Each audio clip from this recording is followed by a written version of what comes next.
Halvad asjad juhtuvad seetõttu, et head inimesed on liiga passiivsed. Anneta Eesti Inimõiguste Keskusele veebilehel inimõigused.ee.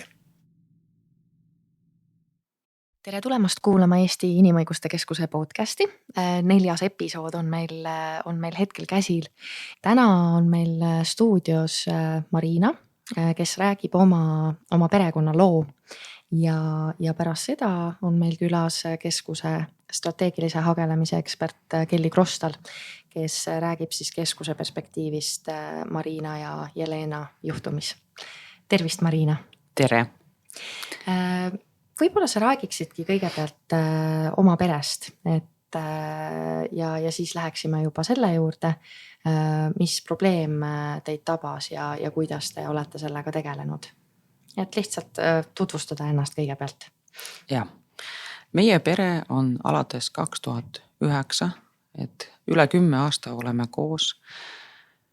3 aastat tagasi meie peres sündis laps, poeg, ja minu elukaaslane Jelena istus kodus ja tegeles kasvatamisega.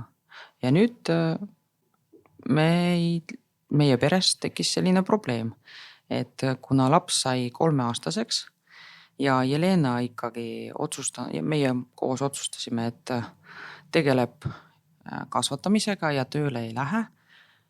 Nüüd aga tal ei ole haigekassa, ravikindlustus ei ole.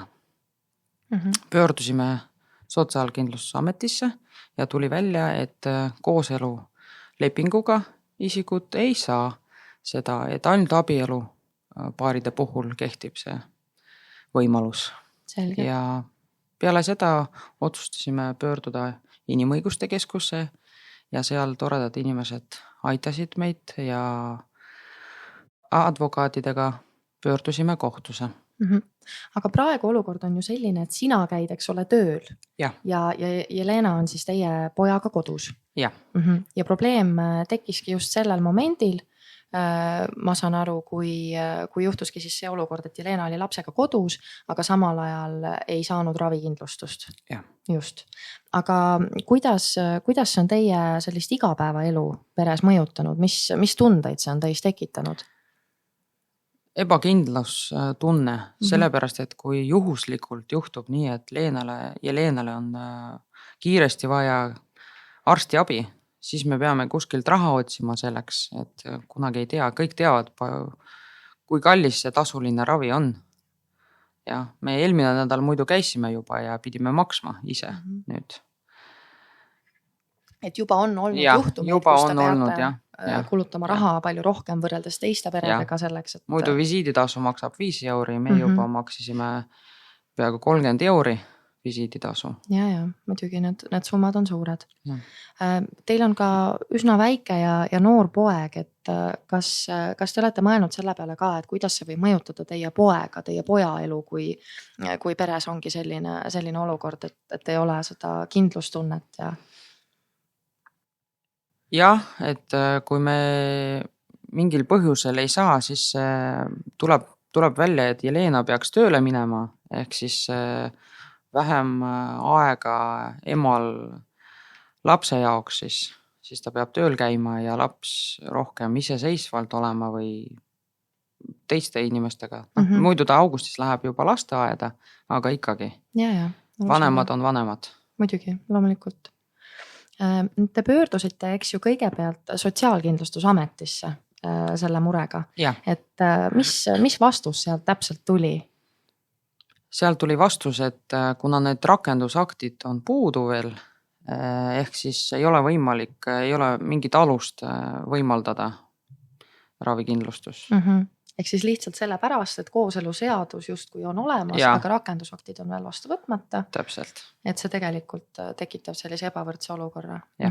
Kas te tunnete ka seda ebavõrdsust, kui te võrdlete ennast teiste peredega, et pered, kus lapsevanemad on erinevas soost, et neil on see ravikindlustus ja samuti kui ollakse abielus, et see tekitab tegelikult sellist ebavõrdsust teile? Absoluutselt, väga hästi tunnen, sest minu töökohas on paar sellised kolleegid, kellel on samamoodi, et 2 või 3 last ja naine istub kodus, mees käib tööl ja naine saab ravikindlustust tänu sellele, et ta käib tööl.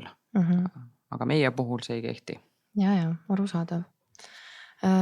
Kuidas te olete siiani nüüd hakkama saanud selles olukorras, et ma saan aru, et nüüd tuli arstil käia, aga muidu selline üldine pereelu, igapäevaelu? Õnneks Jelena on väga tervislik inimene, et kõige nende 10 aastate jooksul, mis me oleme koos elanud, ta väga harva oli haige. Okay. Et jah, ta rohkem selline koduravi peal. Ja, et on hästi läinud. Õnneks. Pärast seda, kui te saite Sotsiaalkindlustusametist sellise eitava vastuse ja ka põhjenduse, et probleemiks ongi tõesti see rakendusaktide puudumine, et siis te pöördusite ka Inimõiguste Keskuse poole.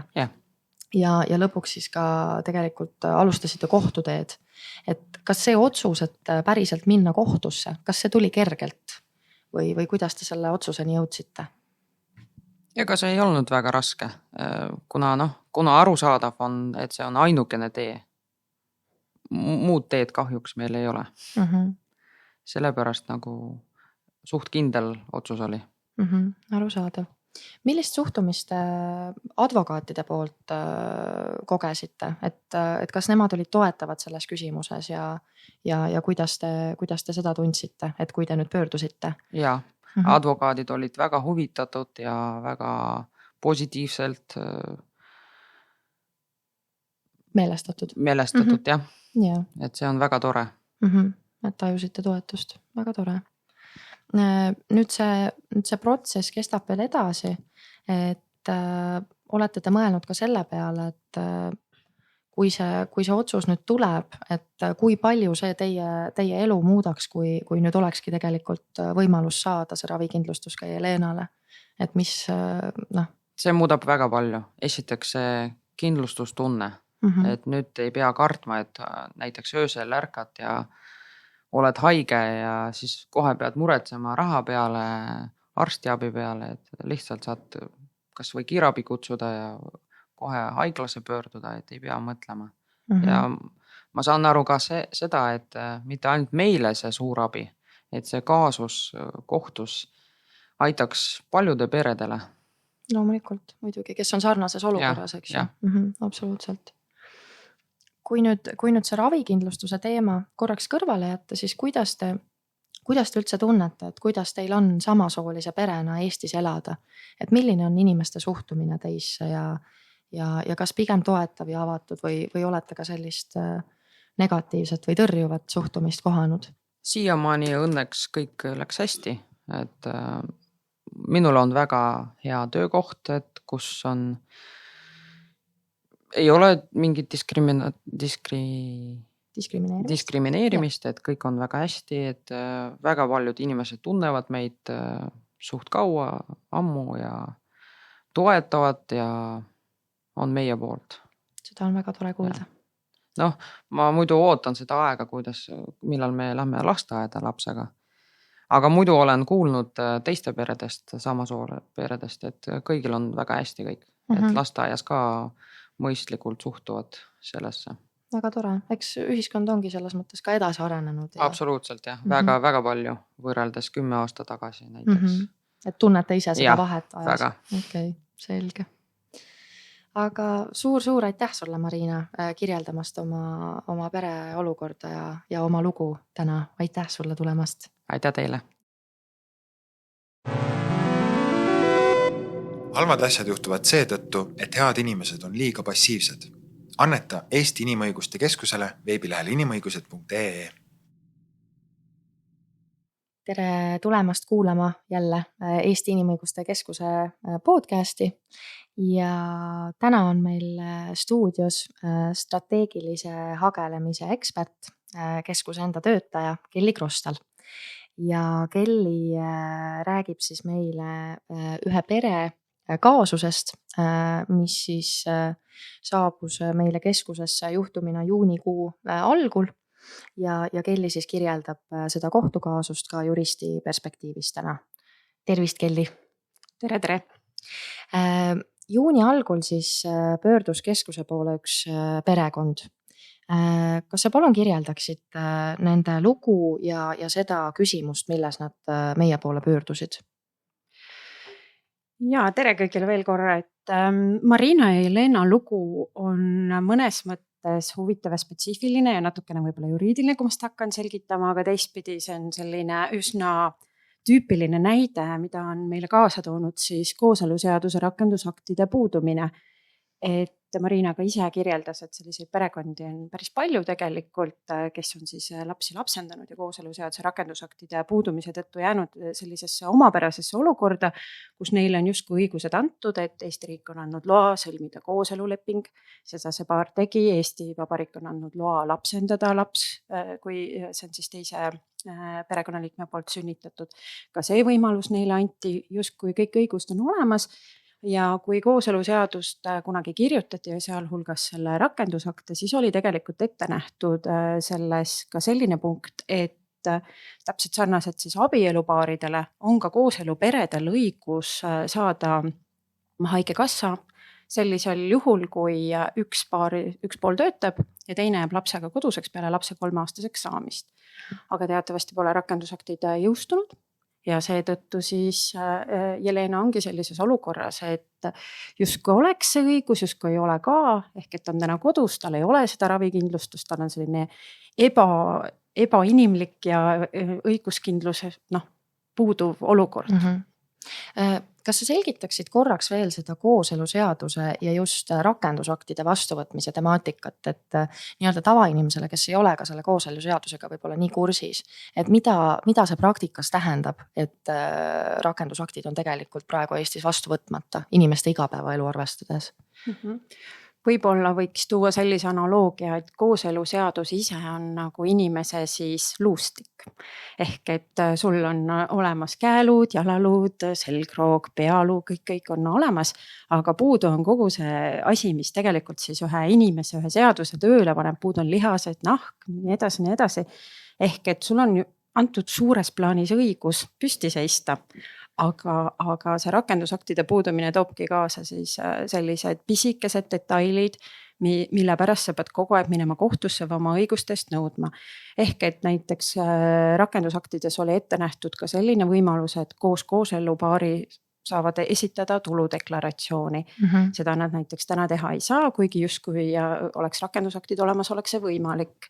Siis näiteks, kui on erinevad sotsiaaltoetused, et mis on siis on abielupaaridele ette nähtud ja olid ka kooselu rakendusseaduses ette nähtud.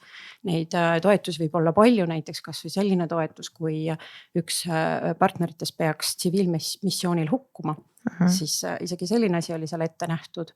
Ja see samane Marina ja Jelena kaasus siis, et kui lapsega soovib üks pool kodus olla ja teine käib tööl ja maksab ausat makse riigile, siis on õigus saada last kasvataval vanemal ravikindlustust. Et tegelikult neid lugusid on väga palju ja neid tuleb pidevalt välja, et neid pisikesi aspekte, millega siis kooselupered kokku puutuvad ja lõppkokkuvõttes see tundubki nagu selline lõputu kiusamine. Et see ju tegelikult loob ka selline juriidiline erisus või formaalne erisus loob ka tegelikult olukorra, kus samasoolised pered on justkui rühmana haavatavamad terves ühiskonnas. Et see on nagu probleem ju ka tervele ühiskonnale, kui selles mõttes üht sorti peresid justkui diskrimineeritakse selle juriidilise erisuse tõttu. Ja, et riik on justkui loonud perede hierarhia, et on siis nii-öelda õiged perekonnad, need, kes saavad abielluda, heteroperekonnad, kellel on siis nende õiguste kasutamine lihtne, kerge, automaatne ja siis on meil kooselupered ehk enamasti samast soost vanematega pered või neil ei ole veel lapsi. Ja nad on tõepoolest siis nagu teisejärgulised, et ka Marina ju ise ütles, et kuidas see olukord võiks laheneda, eks ole, see ravikindlustuse puudumine, et ütles ju ka, et ei ole mingit muud võimalust, kui ainult kohtusse pöörduda. Ühtegi teist võimalust ei ole, sest täna me ei näe ju ka Riigikogu poolt neid samme, me ei näe seadusandlikul tasandil seda tahet siis neid probleeme lahendada, rakendusakte vastu võtta. Ja kohtusse Marina ja Jelena ju tõepoolest pöördusid ja nüüd on siis ka neid esindamas advokaadid, kes selle juhtumiga tegelevad. Kui nüüd laskuda just sellesse juriidilisse poolde, siis kuidas sellise juhtumiga üldse nii-öelda ümber käia või mis on need variandid, kuidas kohtus saab sellist olukorda lahendada ja seda ravikindlustust välja nõuda?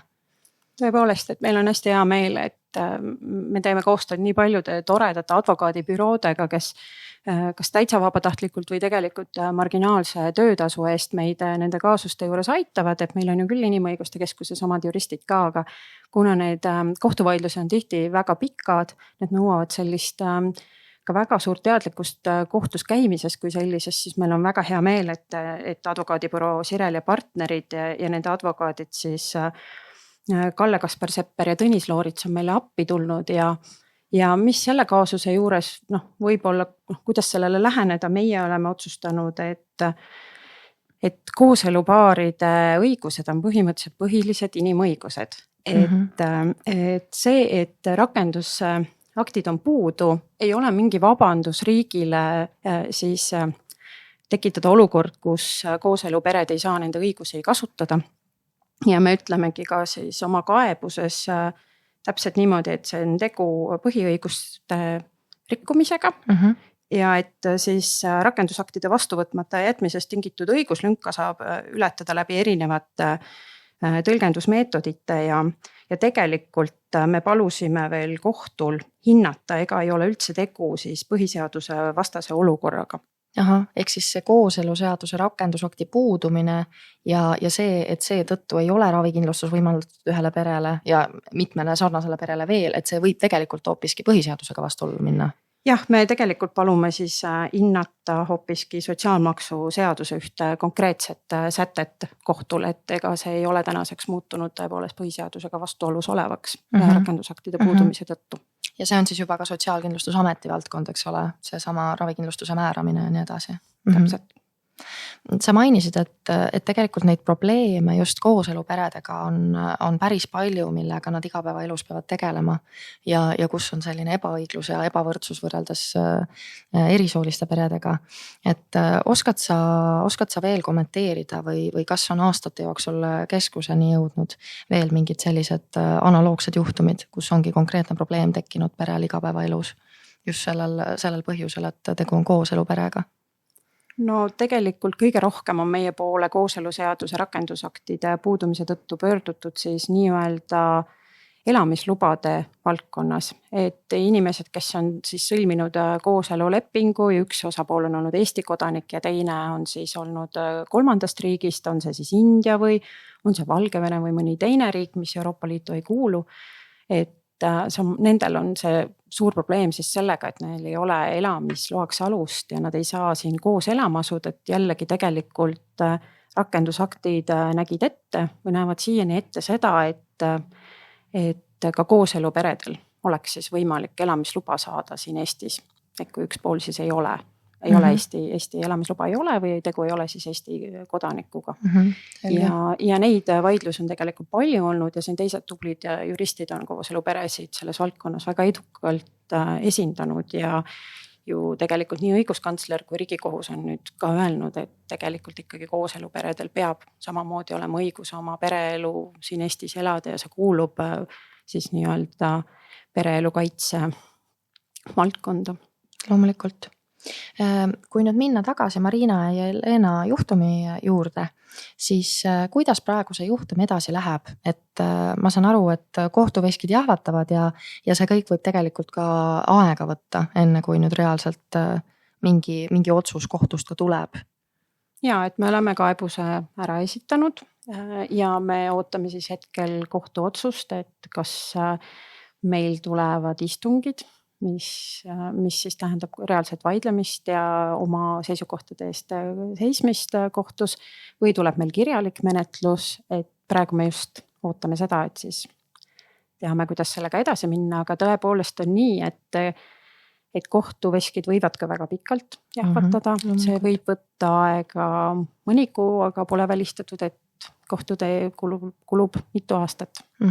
Selge. Aga siis jääme ootama ka seda, kuidas protsess edasi läheb ja kindlasti ka kohtu otsust. ja soovime jõudu Marina ja Jelena perele selleks perioodiks. Aga aitäh sulle, Kelly Krostal, täna stuudiosse tulemast ja sellest kõnelemast. Mina olen siis Iiris Viirpalu ja kuulasite Eesti Inimõiguste Keskuse podcasti. Aitäh! Kõike head!